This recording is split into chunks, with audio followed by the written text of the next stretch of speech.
Assalamu alaikum everyone, welcome to Database Online Sessions. In today's session, we will discuss the topic of normalization in database.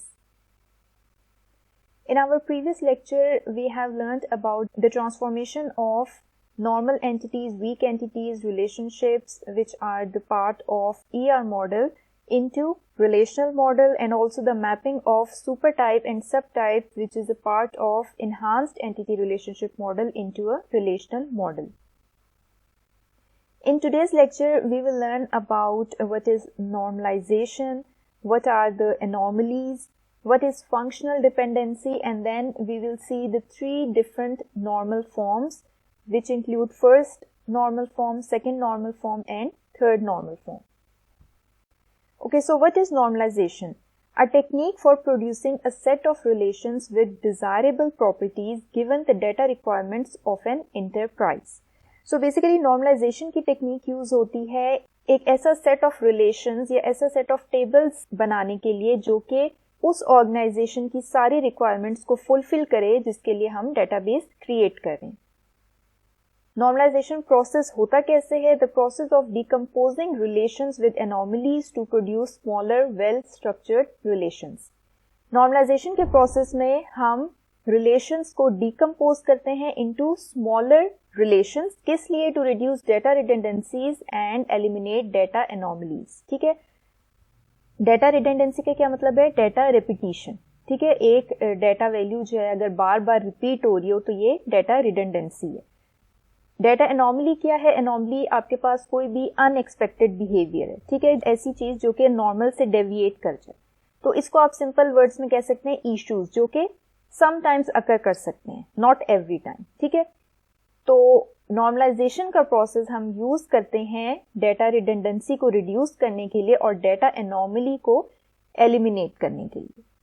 अच्छा, well structured relations कौन से होते हैं?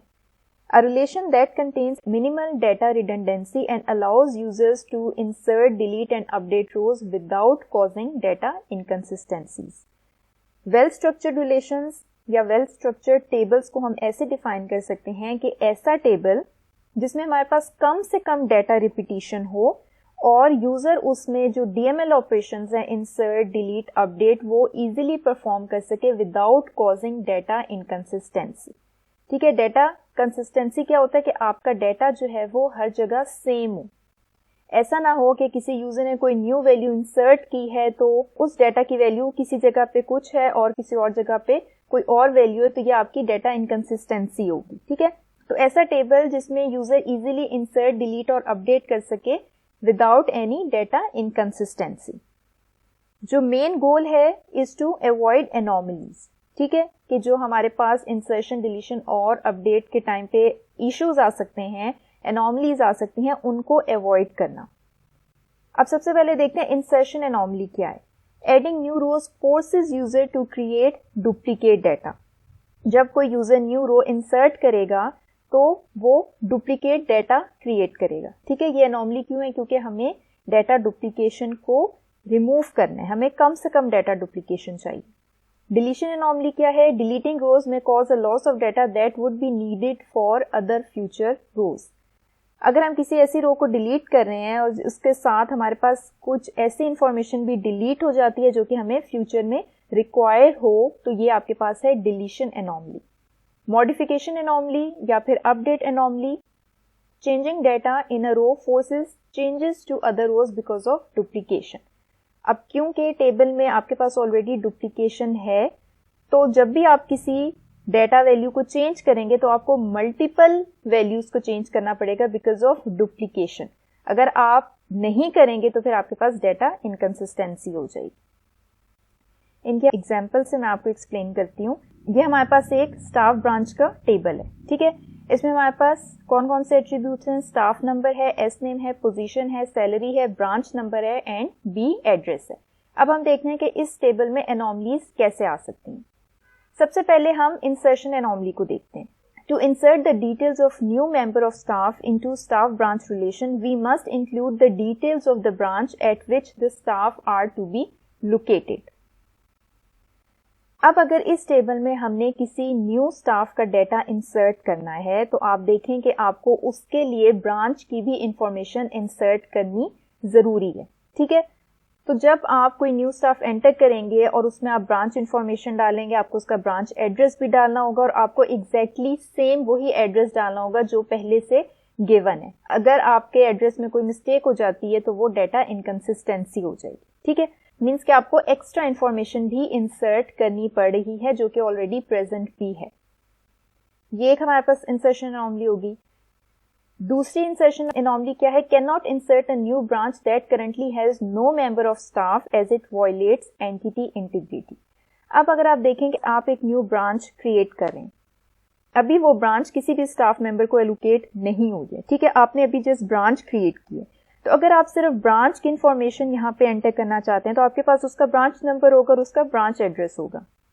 लेकिन अगर आप इस टेबल को देखें तो आपको ब्रांच नंबर और ब्रांच एड्रेस के साथ साथ स्टाफ की भी इंफॉर्मेशन लाजमी इंसर्ट करनी पड़ेगी। अगर आप यहाँ पे कहते हैं कि इनिशियली आप यहाँ पे नल वैल्यूज इंसर्ट कर देते हैं तो फिर आपके पास जो स्टाफ नंबर है वो आपके पास प्राइमरी की है और प्राइमरी की में नल वैल्यू नहीं आ सकती। ठीक है, तो ये आपके पास एंटिटी इंटीग्रिटी को वायलेट करेगा अगर आप ऐसे इंसर्शन करेंगे। इस वजह से आप इसमें सिंपल एक किसी ऐसी ब्रांच की इंफॉर्मेशन ऐड नहीं कर सकते जिसे अभी कोई स्टाफ एलोकेट नहीं हुआ। ये भी हमारे पास एक इंसर्शन एनॉमली। नेक्स्ट है हमारे पास deletion anomaly. If we delete a tuple of last member of staff located at a branch, the details about that branch are also lost from the database. अब इसमें देखें, फॉर एग्जांपल अगर एक staff member जो है वो छोड़ के चला गया है, फॉर एग्जांपल ये जो मेरी नेम वाला स्टाफ मेंबर है, ये वाला रिकॉर्ड जो है मैंने डिलीट करना है। ठीक है, अब मैं जब इस स्टाफ मेंबर की इंफॉर्मेशन डिलीट करूंगी तो मुझे साथ में ब्रांच नंबर और ये एड्रेस भी डिलीट करना पड़ेगा, पूरी रो डिलीट होगी। ठीक है, तो आपके पास अगर इस ब्रांच में जस्ट एक ही स्टाफ मेंबर की इंफॉर्मेशन थी तो आपके पास ये ब्रांच की इंफॉर्मेशन भी डिलीट हो जाएगी।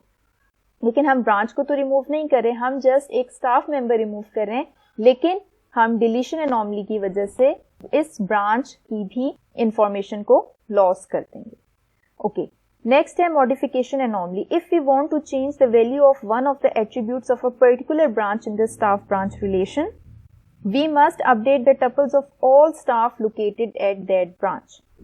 अब अगर हमने कोई वैल्यू अपडेट करनी है, फॉर एग्जाम्पल हमने B003 ब्रांच को कहीं पे शिफ्ट कर दिया और उसका एड्रेस जो है वो चेंज हो गया। अब आप देखें, आपको ये वाली जो एड्रेस की वैल्यू है ये आपको कहाँ कहाँ पे चेंज करनी पड़ेगी? जहां जहां पे स्टाफ मेंबर जो है वो इस ब्रांच से बिलोंग कर रहे हैं।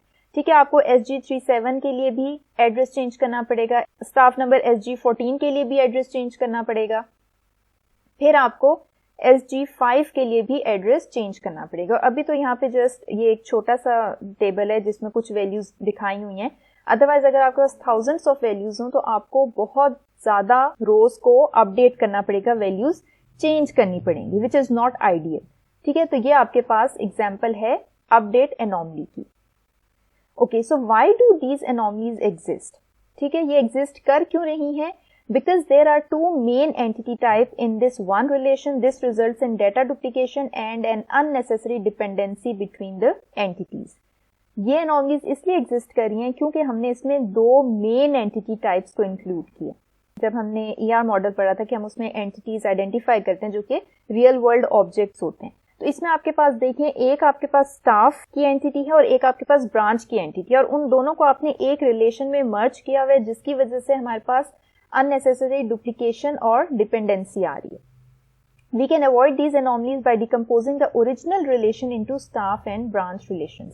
अब अगर हम इसी सेम टेबल को डिकम्पोज कर दें इनटू स्मॉलर रिलेशंस, एक हम स्टाफ के लिए टेबल बना दें, एक हम ब्रांच के लिए टेबल बना दें, तो हमारी ये सारी एनॉमलीज सॉल्व हो सकती हैं। अब आप देखें, आपने इंसर्शन करनी है, आपने कोई न्यू स्टाफ इंसर्ट करना है, आप यहाँ पे इंसर्ट करें, आपको ब्रांच की डिटेल्स बताने की, इंसर्ट करने की जरूरत नहीं है, जस्ट आपने उसका यहाँ पे ब्रांच नंबर बताना। ठीक है, इसी तरह अगर आपने न्यू ब्रांच इंसर्ट करनी है जिसमें अभी कोई भी स्टाफ मेंबर नहीं है तो आप सिंपल यहाँ पे उसकी ब्रांच इंफॉर्मेशन ऐड कर सकते हैं, आपको स्टाफ मेंबर की इंफॉर्मेशन ऐड करने की जरूरत नहीं है। देन अगर आपने कोई स्टाफ मेंबर डिलीट करना है, वो स्टाफ के रिलेशन से डिलीट होगा, ब्रांच की इंफॉर्मेशन आपके पास ब्रांच के टेबल में प्रेजेंट रहेगी। इसी तरह अगर आपने अपडेट करना है, आप किसी ब्रांच का जो एड्रेस है वो अपडेट करें, तो आपको जस्ट एक रो को अपडेट करना है, ठीक है। आपको हर स्टाफ मेंबर के अगेंस्ट जाके उसके ब्रांच एड्रेस को अपडेट करना नहीं पड़ेगा, ठीक है। तो अभी हमने देखा कि हम इंसर्शन, डिलीशन और अपडेट एनोमलीज को किस तरह से रिजॉल्व कर सकते हैं by decomposing relation into smaller well structured relations. Okay, next topic है फंक्शनल डिपेंडेंसीज। फंक्शनल डिपेंडेंसी क्या है? It describes the relationship between attributes in a relation. Functional dependency एक रिलेशन के जो एट्रीब्यूट्स होते हैं उनके दरमियान जो रिलेशनशिप होता है उसको डिस्क्राइब करता है। For example, if A and B are attributes of relation R, B is functionally dependent on A, denoted by this notation. If each value of A is associated with exactly one value of B, A and B may each consist of one or more attributes. अब आपके पास एक table है R, उसमें आपके पास दो attributes हैं A and B। अगर B जो है वो फंक्शनली डिपेंड कर रहा है A पे, तो आप इसको इस तरह से डिनोट करेंगे, ठीक है, कि B जो है वो फंक्शनली डिपेंड कर रहा है ऑन A पे, ठीक है, कि A जो है वो डिटर्मिन कर रहा है B को, और A के अगेंस्ट जो है वो B की एग्जैक्टली वन वैल्यू होगी, ठीक है। और A और B में हम यहाँ पे मल्टीपल एट्रीब्यूट्स भी कंसिडर कर सकते हैं, कॉम्पोजिट एट्रीब्यूट्स भी कंसिडर कर सकते हैं। Determinant refers to the attribute or group of attributes on the left hand side of the arrow of a functional dependency. Determinant attribute हम किसको कहते हैं? जो कि किसी दूसरे एट्रीब्यूट की वैल्यू को डिटर्मिन कर रहा होता है। जैसे यहाँ पे ये वाली जो आपके पास नोटेशन है, इसमें A जो है ये डिटर्मिनेंट है। क्यों? क्योंकि ये B एट्रीब्यूट की वैल्यू को डिटर्मिन कर रहा है। It typically exist between the primary की और कैंडिडेट की एंड नॉन की attributes with in a table.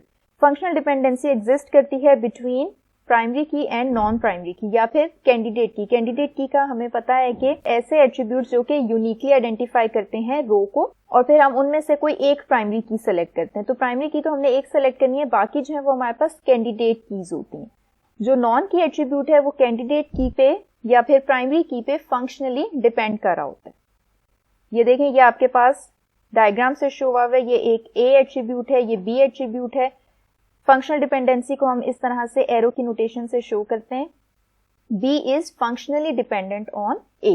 A यहाँ पे हमारे पास डिटर्मिनेंट है जो कि इस एरो के लेफ्ट साइड पे लिखा हुआ है। जो भी एरो के लेफ्ट साइड पे लिखा होगा वो आपके पास डिटर्मिनेंट होगा, और जो एरो के राइट साइड पे लिखा होगा उसकी वैल्यू हम डिटर्मिन कर रहे होंगे लेफ्ट हैंड वाले एट्रीब्यूट से।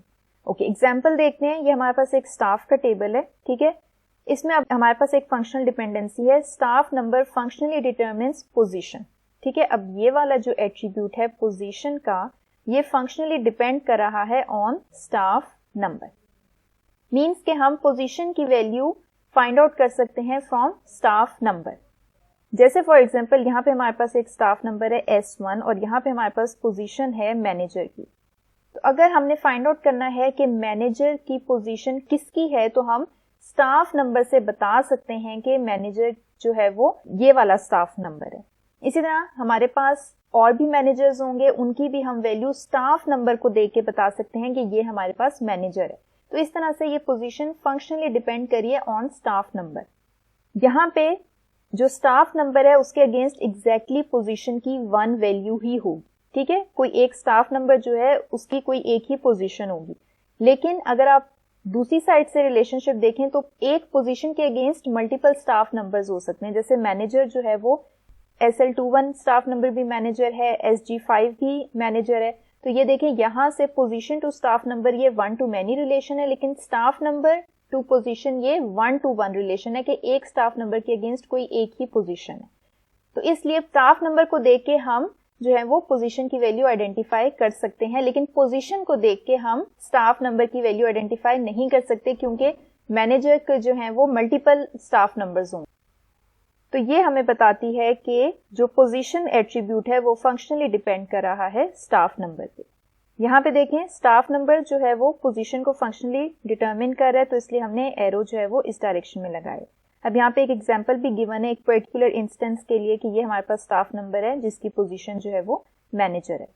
लेकिन क्या पोजीशन स्टाफ नंबर को डिटरमिन कर रही है? Position does not functionally determine staff number, ठीक है। क्यों? क्योंकि अगर एक पोजीशन हमारे पास मैनेजर है तो उसके अगेंस्ट हमें कोई एक स्टाफ नंबर नहीं मिलेगा, उसके अगेंस्ट हमारे पास मल्टीपल स्टाफ नंबर्स होंगे, तो हम मैनेजर को देख के स्टाफ नंबर आइडेंटिफाई नहीं कर सकते, लेकिन हम स्टाफ नंबर को देख के उसकी पोजीशन आइडेंटिफाई कर सकते हैं। अच्छा, इसमें एक और चीज है, अगर फॉर एग्जांपल यहाँ पे हम स्टाफ नंबर और एस नेम के दरमियान फंक्शनल डिपेंडेंसी देखें, ठीक है, कि जो स्टाफ नंबर है वो एस नेम को फंक्शनली डिटरमिन कर रहा है, क्योंकि हर स्टाफ नंबर के अगेंस्ट हमारे पास कोई एक एस नेम होगा, स्टाफ नेम होगा, ठीक है। अगर आप इस टेबल को देखें तो यहाँ पे आपके पास एस नेम भी स्टाफ नंबर को डिटरमिन कर रहा है, क्योंकि हर स्टाफ नेम के अगेंस्ट हमारे पास exactly one value of staff number है। इस सिनेरियो के लिए ये आपकी फंक्शनल डिपेंडेंसी एग्जिस्ट कर रही है। लेकिन अगर आप बिगर पिक्चर को देखें जिसमें आपके पास बहुत सारा डाटा है, तो हमारे पास पॉसिबिलिटी है कि कोई दो स्टाफ नेम जो हैं वो एग्जैक्टली सेम हो। उस केस में आपकी ये फंक्शनल डिपेंडेंसी एग्जिस्ट नहीं करेगी, ठीक है। अब अगर दो एस नेम है आपके पास, फॉर एग्जांपल ये डेविड वाला एस नेम अगेन किसी और स्टाफ मेंबर का भी है, ठीक है, तो वो उस नेम को देख के आप उसका फिर स्टाफ नंबर फाइंड आउट नहीं कर सकेंगे, क्योंकि वो दो डिफरेंट स्टाफ मेंबर्स हैं। तो फंक्शनल डिपेंडेंसी जब आप डिफाइन करते हैं वो हर वैल्यू के लिए होल्ड करना मस्ट है, ठीक है। वो सिर्फ कुछ वैल्यूज पे ट्रू नहीं होगी, वो आपकी सब वैल्यूज के लिए ट्रू होना मस्ट है। तो इसलिए हम ये फंक्शनल डिपेंडेंसी नहीं डिफाइन कर सकते। लेकिन हाँ, स्टाफ नंबर जो है उसके अगेंस्ट हमेशा एस नेम की एक ही वैल्यू होगी। अब अगर आपके पास यहाँ पे स्टाफ नंबर जो है वो एक 1 है और एक 2 है, ठीक है, और यहाँ पे आपके पास एस नेम जो है वो डेविड है और एक और एस नेम भी आपके पास डेविड है। अब अगर आप यहाँ पे एस नेम को देखते हैं, ठीक है, आपने देखा कि आपके पास दो सेम एस नेम है, तो आप क्या करेंगे, आप इसके स्टाफ नंबर को देखेंगे। स्टाफ नंबर से आपको पता चल जाएगा कि ये दो डिफरेंट स्टाफ मेंबर्स हैं, क्योंकि दोनों का स्टाफ नंबर जो है वो डिफरेंट है। तो फंक्शनल डिपेंडेंसी जब आप डिफाइन करेंगे वो आपकी हर वैल्यू के लिए, उस रिलेशन की हर वैल्यू के लिए ट्रू होना मस्ट है।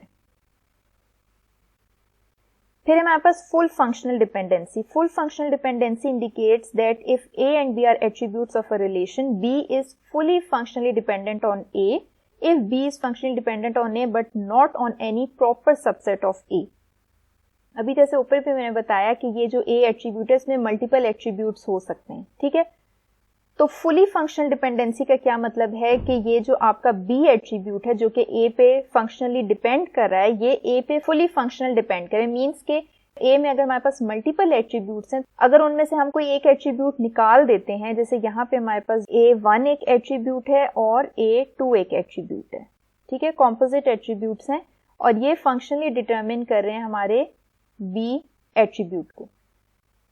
तो फुली फंक्शनल डिपेंडेंसी का क्या मतलब है कि B जो है वो इन दोनों की वैल्यूज पे डिपेंड करे। अगर हम A1 को सेपरेट कर दें तो फिर B उस पे डिपेंड नहीं कर रहा हो, ठीक है, या हम A2 सेपरेट कर दें तो भी वो B की वैल्यू डिटरमिन ना कर सके, इसको हम कहते हैं फुली फंक्शनल डिपेंडेंसी। अगर इनमें से कोई हम एक एट्रीब्यूट सेपरेट कर देते हैं जैसे A1 और उस पे B की वैल्यू डिटरमिन हो सके, तो फिर ये आपके पास पार्शियल डिपेंडेंसी, ठीक है। तो फुली फंक्शनल डिपेंडेंसी का क्या मतलब है कि जो डिटर्मिनेंट है उसके एट्रीब्यूट्स कंबाइन होके आपके इस एट्रीब्यूट की वैल्यू को डिटरमिन करें। उनमें से किसी एक एट्रीब्यूट की वैल्यू पे आप इस एट्रीब्यूट की वैल्यू फाइंड आउट नहीं कर सकते। A functional dependency AB is full functional dependency if removal of any attribute from A results in dependency no longer existing। कि अगर आप इसमें से कोई एक एट्रीब्यूट निकाल देते हैं तो फिर ये फंक्शनल डिपेंडेंसी एग्जिस्ट ही नहीं करेगी। This is fully functional dependency. A functional dependency AB is a partial dependency if there is some attribute that can be removed from A and yet dependency still holds। अगर B की value हम किसी एक attribute से भी find out कर सकते हैं तो ये आपकी फिर पार्शियल डिपेंडेंसी होगी। इसके हम एग्जांपल देखते हैं। Consider the following functional dependency that exist in the staff relation. हमारे पास एक स्टाफ टेबल है, उसमें हमारे पास फंक्शनल डिपेंडेंसी है, staff number S name combine होके ये डिटरमिन कर रहे हैं ब्रांच नंबर को, ठीक है। इसको हम कह सकते हैं कि ये हमारे पास कैंडिडेट की है, ठीक है, कि हर स्टाफ नंबर और एस नेम की वैल्यू के अगेंस्ट हमारे पास कोई एक ब्रांच नंबर आएगा। It is correct to say that each value of S staff number and SM is associated with a single value of branch number, ठीक है। कि किसी भी हम स्टाफ नंबर और एस नेम के कॉम्बिनेशन को देखेंगे तो उसके अगेंस्ट हमें कोई एक ब्रांच नंबर मिल जाएगा जहां पे वो स्टाफ मेंबर काम कर रहा है. However, it is not a full functional dependency because branch number is also functionally dependent on the subset of staff number S name, namely staff number. In other words, the functional dependency shown above is an example of partial dependency. अब आप देखें, अगर मैं यहां से ये वाला attribute separate कर दूं, ठीक है, और फिर हम ये फंक्शनल डिपेंडेंसी चेक करें, ठीक है, इसमें आप ये इग्नोर कर दें, ये एट्रीब्यूट अभी नहीं है, ठीक है. स्टाफ नंबर के अगेंस्ट भी हमें एग्जैक्टली वन ब्रांच नंबर ही मिलेगा. कोई एक स्टाफ नंबर है, वो एग्जैक्टली किसी एक ही ब्रांच नंबर में काम कर रहा होगा. तो ये फंक्शनल डिपेंडेंसी एग्जिस्ट कर रही है, जबकि हमने क्या किया है, हमने जो हमारे पास डिटर्मिनेंट था उसमें से एक एट्रीब्यूट रिमूव कर दिया. तो बेसिकली ये एग्जांपल है पार्शियल डिपेंडेंसी की, कि आपका ये वाला जो एट्रीब्यूट है ये आपके डिटर्मिनेंट में से किसी एक एट्रीब्यूट पे भी आइडेंटिफाई हो रहा है, इसकी वैल्यू आइडेंटिफाई हो रही है. This is example of partial dependency.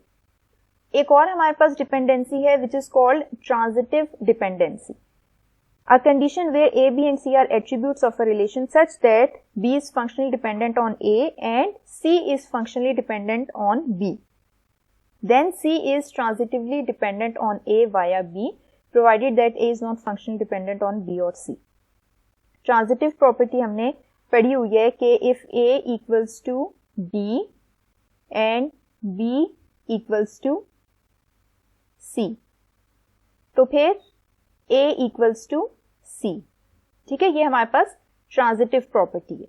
So same transitive property जो है हम फंक्शनल डिपेंडेंसी पे भी अप्लाई कर सकते हैं कि अगर A जो है वो B की वैल्यू डिटरमिन कर रहा है और B जो है वो C की वैल्यू डिटरमिन कर रहा है, तो इट मीन्स कि A जो है वो C की वैल्यू भी डिटरमिन करेगा. This is called transitive dependency. जैसे यहाँ पे हमारे पास एग्जांपल गिवन है, हमारे पास जो स्टाफ नंबर एट्रीब्यूट है वो वैल्यूज डिटरमिन कर रहा है as name, position, salary, branch number and B address. इन एट्रीब्यूट्स की वैल्यूज को हम डिटरमिन कर सकते हैं फ्रॉम स्टाफ नंबर. यहाँ पे देखें, ये वाला जो ब्रांच नंबर एट्रीब्यूट है वो किसकी वैल्यू डिटरमिन कर रहा है, बी एड्रेस की, क्योंकि एक ब्रांच नंबर के अगेंस्ट हमारे पास एग्जैक्टली एक ही एड्रेस होगा. तो अब आप देखें कि स्टाफ नंबर ब्रांच नंबर की वैल्यू को डिटरमिन कर रहा है और ब्रांच नंबर ब्रांच एड्रेस की वैल्यू को डिटरमिन कर रहा है. तो ये हमारे पास स्टाफ नंबर जो है वो बी एड्रेस को भी डिटरमिन कर सकता है, ठीक है. In other words, the staff number attribute functionally determines the B address via the branch number attribute. Transitive dependency की वजह से स्टाफ नंबर बी एड्रेस को डिटरमिन कर रहा है वाया दिस ब्रांच नंबर. तो ये हमारे पास है ट्रांजिटिव डिपेंडेंसी. ओके, नेक्स्ट जो नॉर्मलाइजेशन का प्रोसेस है उसमें बेसिकली हम अपने टेबल्स को नॉर्मल फॉर्म्स में लेके आते हैं, ठीक है. सबसे पहले हमारे पास फर्स्ट नॉर्मल फॉर्म है जिसको हम 1NF से डोनेट करते हैं, then second normal form 2NF, third normal form 3NF. Fourth और फिफ्थ नॉर्मल फॉर्म्स जो हैं उनकी जरूरत हमें बहुत रेयर केसेस में पड़ती है. आज के सेशन में हम जस्ट फर्स्ट 3 नॉर्मल फॉर्म्स को डिस्कस करेंगे. ओके, ये हमारे पास एक समरी है नॉर्मल फॉर्म्स की. सबसे पहले हमारे पास एक अननॉर्मलाइज्ड फॉर्म होती है, ठीक है. अभी रिलेशन पे हमने कोई नॉर्मलाइजेशन का प्रोसेस अप्लाई नहीं किया, स्टार्ट नहीं किया, वो हमारे पास अननॉर्मलाइज्ड फॉर्म है रिलेशन की, टेबल की. फर्स्ट स्टेप क्या होगा, हम उसमें से रिपीटिंग ग्रुप्स को रिमूव करेंगे तो वो हमारे पास फर्स्ट नॉर्मल फॉर्म में आएगा.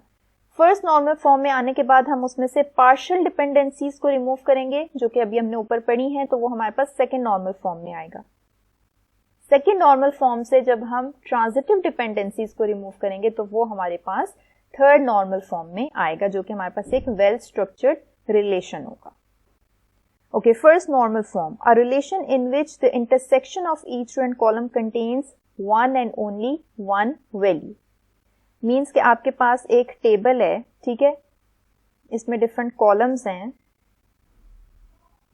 इसमें ये जो आपकी एक कंप्लीट रो है इसमें आपके पास हर कॉलम की एग्जैक्टली वन वैल्यू होगी, ठीक है. ये नहीं है अगर आपका रिलेशन वन नॉर्मल फॉर्म में है तो ऐसा नहीं हो सकता कि एक रो के अंदर आपके पास यहाँ पे 2 वैल्यूज एग्जिस्ट करें, ठीक है. ये वन नॉर्मल फॉर्म में नहीं होता. To transform the unnormalised table to first normal form we identify and remove repeating groups within a table.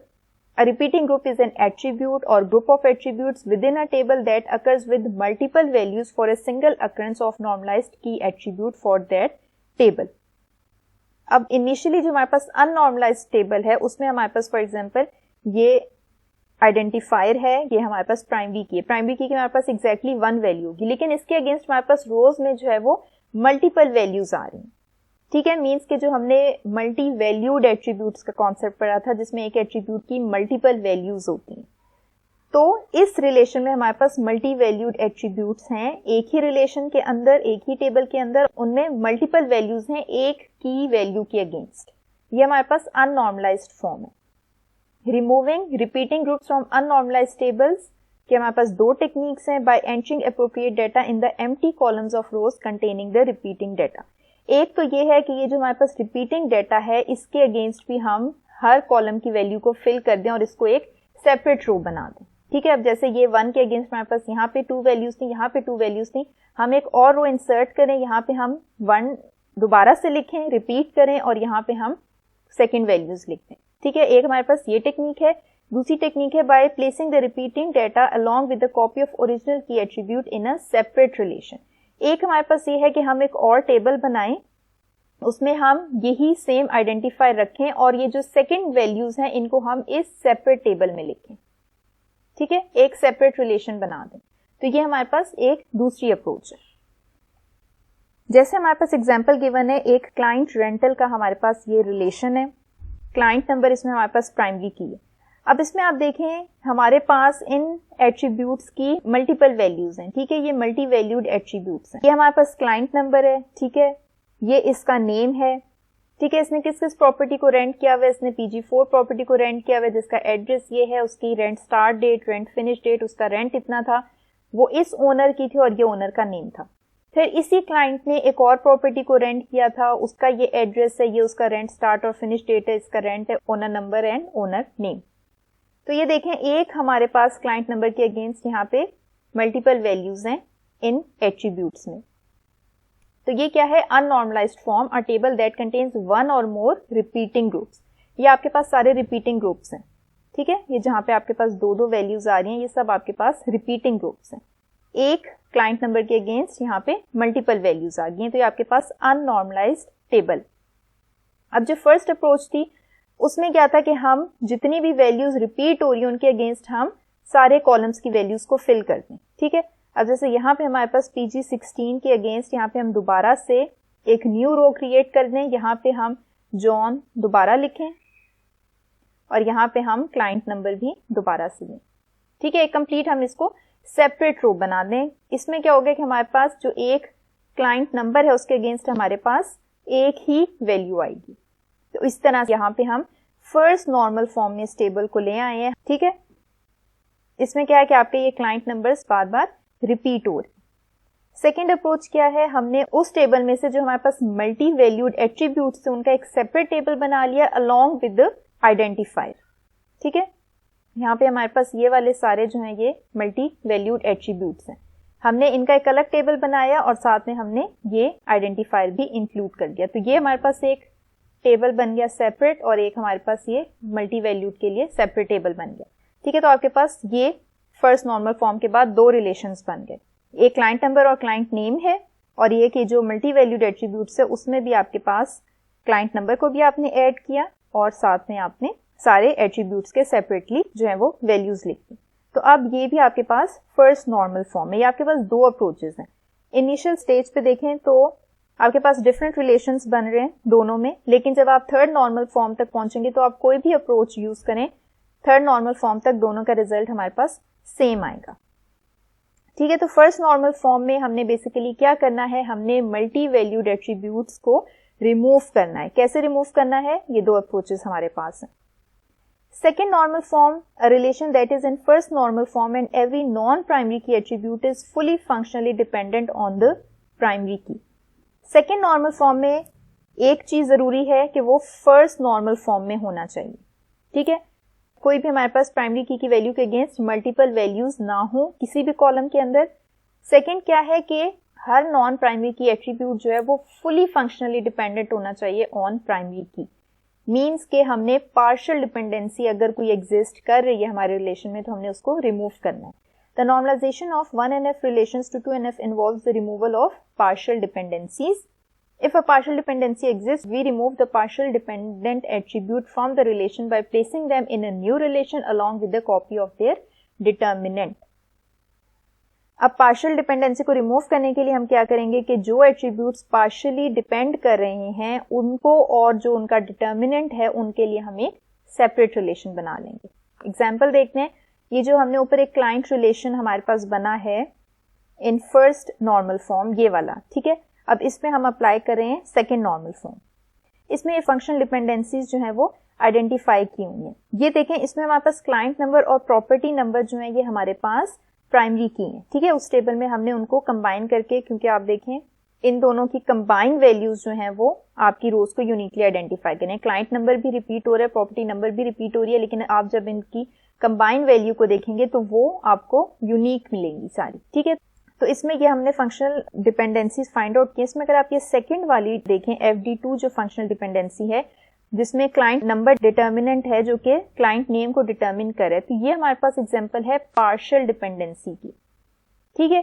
क्योंकि हमारे पास प्राइमरी की जो है वो कॉम्पोजिट प्राइमरी की है और ये वाला जो एट्रीब्यूट है वो जस्ट क्लाइंट नंबर पे डिपेंड कर रहा है, वो इस कंप्लीट प्राइमरी की पे डिपेंड नहीं कर रहा, ठीक है. तो ये फुली फंक्शनल डिपेंडेंट नहीं है बल्कि सी नेम पार्शियल डिपेंडेंट है. सी नेम की वैल्यू डिटरमिन करने के लिए हमें प्रॉपर्टी नंबर की जरूरत नहीं है. सी नेम की वैल्यू हम सिंपल उसके क्लाइंट नंबर से डिटरमिन कर सकते हैं. एक ही हमारे पास पार्शियल डिपेंडेंसी है. फिर आप देखें हमने यहाँ पे प्रॉपर्टी नंबर को जब सेपरेट किया है इस प्राइमरी की से, तो ये क्या क्या डिटरमिन करिए, P address, rent, owner number and owner name. ये भी हमारे पास क्या है, पार्शियल डिपेंडेंसी.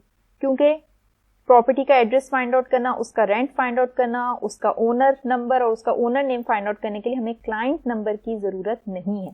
वो जस्ट प्रॉपर्टी नंबर वाली प्रॉपर्टी से भी डिटरमिन हो जाएंगे. तो ये अगेन हमारे पास पार्शियल डिपेंडेंसी. अब हमने क्या करना है, 2NF फॉर्म में लाने के लिए इस पार्शियल डिपेंडेंसी को रिमूव करना.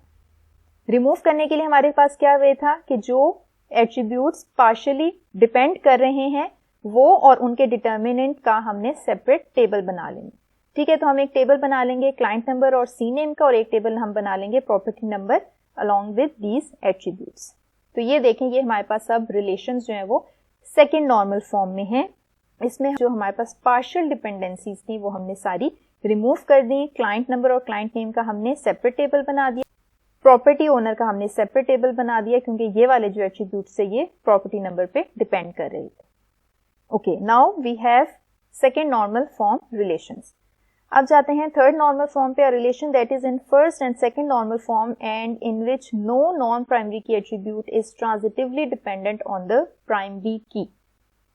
थर्ड नॉर्मल फॉर्म के लिए हमारे पास रिलेशंस को फर्स्ट और सेकंड नॉर्मल फॉर्म में ऑलरेडी होना चाहिए और हमने क्या करना है कि हमारे उस रिलेशन में कोई भी ट्रांजिटिव डिपेंडेंसी एग्जिस्ट ना करिए.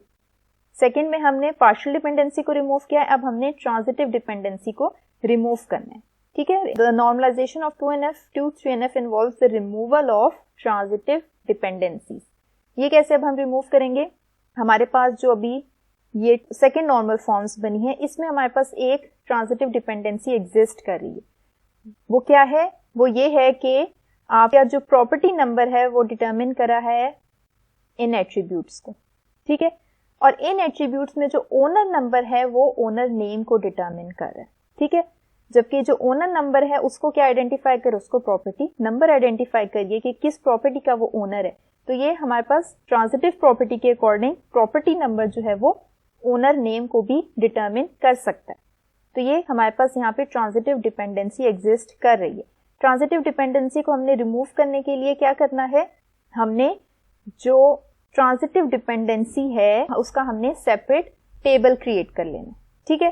तो हम क्या करेंगे, हम यहाँ पे ओनर नंबर और ओनर नेम का एक सेपरेट रिलेशन बना देंगे. मींस कि इस टेबल में हमारे पास ट्रांजिटिव डिपेंडेंसी एग्जिस्ट कर रही है ड्यू टू ओनर नंबर, तो इसका हमने ओनर नंबर और जो इस पे एट्रीब्यूट डिपेंड करा है उसका हमने सेपरेट टेबल बना दिया. तो ये हमने इनके दो सेपरेट टेबल्स बना दिए, ठीक है. तो ये अब हमारे पास है थर्ड नॉर्मल फॉर्म. इस पर जितनी भी ट्रांजिटिव डिपेंडेंसी थी वो भी रिमूव. तो जब इनिशियल जो हमारे पास टेबल था उसको जब हम 3NF फॉर्म में लाए हैं, ठीक है, थर्ड नॉर्मल फॉर्म में लाए हैं, तो हमारे पास उस सिंगल टेबल से ये 4 डिफरेंट टेबल्स बन गए, ठीक है, जो हमने स्टार्ट में कहा था decomposition of relation into smaller well structured relations. अब इसमें ना तो हमारे पास कोई मल्टी वैल्यूड एट्रीब्यूट है कि मीन्स के एक रो में हमारे पास मल्टीपल वैल्यूज भी नहीं है, ना हमारे पास कोई पार्शियल डिपेंडेंसी एग्जिस्ट कर रही है और ना ही हमारे पास कोई ट्रांजिटिव फंक्शनल डिपेंडेंसी एग्जिस्ट कर रही है। तो इस तरह से आप अननॉर्मलाइज्ड रिलेशंस को नॉर्मल फॉर्म में लेके आते हैं to define well structured relations, to reduce redundancy and eliminate anomalies.